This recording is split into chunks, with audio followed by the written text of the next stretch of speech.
नमस्कार दोस्तों, मैं विकास भास्कर आप सभी का स्वागत करता हूं मैक्सिमम्स के इस डिजिटल प्लेटफॉर्म पर। अब अगले पार्ट में हम चलते हैं और वो है शहरी, ग्रामीण और कृषि से संबंधित घोषणाएं कौन कौन सी महत्वपूर्ण सरकार ने की है।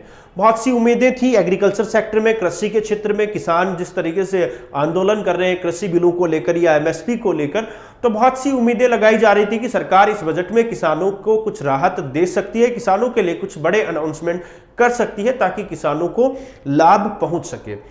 लेकिन केंद्रीय वित्त मंत्री की तरफ से कहा गया, उन्होंने एक बार फिर से दोहराया कि उनकी सरकार की प्राथमिकता है, यानी एनडीए सरकार की प्राथमिकता है कि किसानों की जो आय है उसे दुगुना किया जाए।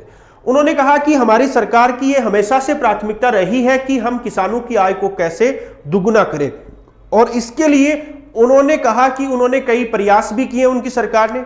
जैसे आज किसानों को एमएसपी की अगर बात की जाए, मिनिमम सपोर्टिंग प्राइस, जिसको लेकर किसान आंदोलन भी कर रहे हैं कि एमएसपी की गारंटी किसानों को मिले, तो उन्होंने कहा कि वर्तमान सरकार किसानों की आय को दुगना करने के लिए एमएसपी लागत का 1.5 गुना दे रही है, यानी लागत की 1.5 गुना एमएसपी सरकार किसानों को दे रही है, जिससे किसानों की आय में वृद्धि होने या किसानों की आय को दुगुना किए जाने में कुछ हद तक सहायता मिल सकेगी। इस चीज का जिक्र किया। लेकिन सच्चाई एक ये भी है कि भारत में एमएसपी मिलती कितने परसेंट किसानों को है? मुश्किल से 10% किसान होंगे जिनको एमएसपी मिलती होगी, क्योंकि किसानों को जरूरत इस चीज की है कि किसानों को अपना उत्पादन फसल कटाई के समय जो है वो बेचना होता है।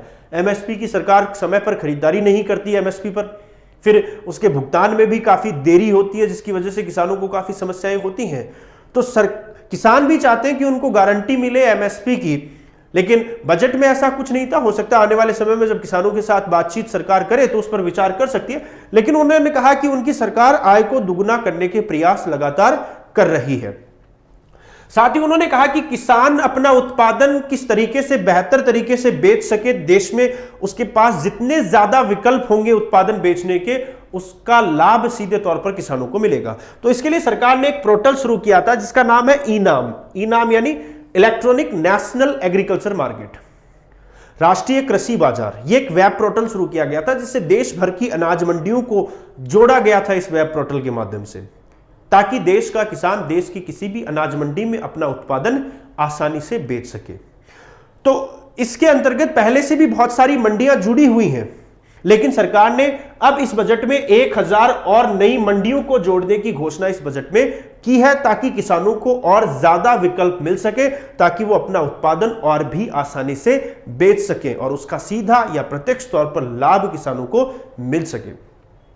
इसके अलावा सरकार ने घोषणा की one nation one ration card, जिसका जिक्र भारत में पहले भी हुआ है, कि पूरे देश में एक समान राशन कार्ड की व्यवस्था को शुरू किया जाए। सरकार ने कहा कि इसे 32 राज्यों में जो है वो आने वाले समय में शुरू किया जाएगा one nation one ration card को।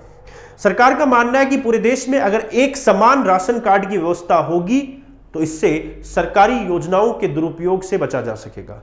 बहुत से लोग होते हैं जो एक राज्य से दूसरे राज्य में चले जाते हैं और वहां पर जाकर दूसरा राशन कार्ड बना लेते हैं, जिसकी वजह से सरकारी योजनाओं का दुरुपयोग होता है और बहुत से ऐसे लोग वंचित रह जाते हैं जिनको सरकारी योजनाओं की आवश्यकता भी है, उन योजनाओं का लाभ की आवश्यकता भी है, लेकिन नहीं मिल पाता है। तो सरकार चाहती है कि सरकारी योजनाओं के दुरुपयोग से बचा जा सके। इसके लिए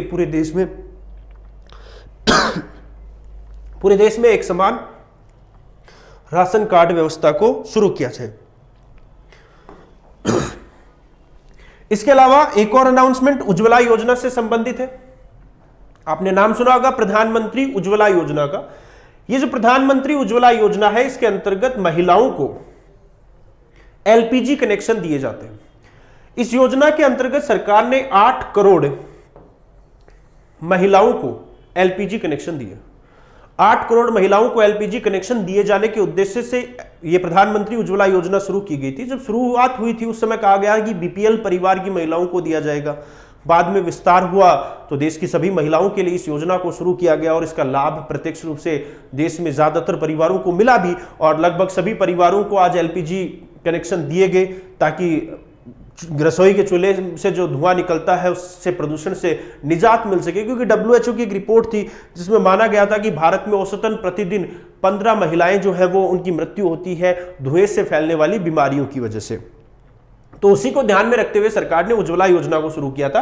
उन्होंने कहा कि उज्ज्वला योजना में 8 करोड़ महिलाओं को एलपीजी कनेक्शन दिए गए हैं। अब इस योजना को आगे भी जारी रखा जाएगा और इस योजना के अंतर्गत 1 करोड़ और महिलाओं को एलपीजी कनेक्शन दिए जाएंगे आगामी वित्त वर्ष में। तो 1 करोड़ और महिलाओं को जिनको नहीं मिल पाया है, उनको आने वाले समय में इस योजना के माध्यम से फ्री में एलपीजी कनेक्शन का लाभ मिल सकेगा। इसके अलावा शहरी क्षेत्रों में जल जीवन जो है वो मिशन शुरू किए जाने की घोषणा की गई। सरकार ने अलग से एक मंत्रालय भी बनाया था पिछले बजट में, जल शक्ति मंत्रालय, और उसमें कहा कि सभी तक स्वच्छ पेयजल आपूर्ति सुनिश्चित करने के लिए जल शक्ति मंत्रालय बनाया गया था, जिसके मंत्री राजस्थान से ही गजेंद्र सिंह शेखावत, जो जोधपुर से लोकसभा सदस्य हैं, उनको बनाया गया था। अब ये शहरी क्षेत्रों में सरकार ने किया है, जल जीवन मिशन शुरू करने की घोषणा की है कि देश में सभी शहरी परिवारों तक स्वच्छ पेयजल आपूर्ति को सुनिश्चित किया जा सके। इसी उद्देश्य से ये योजना शुरू की जाएगी।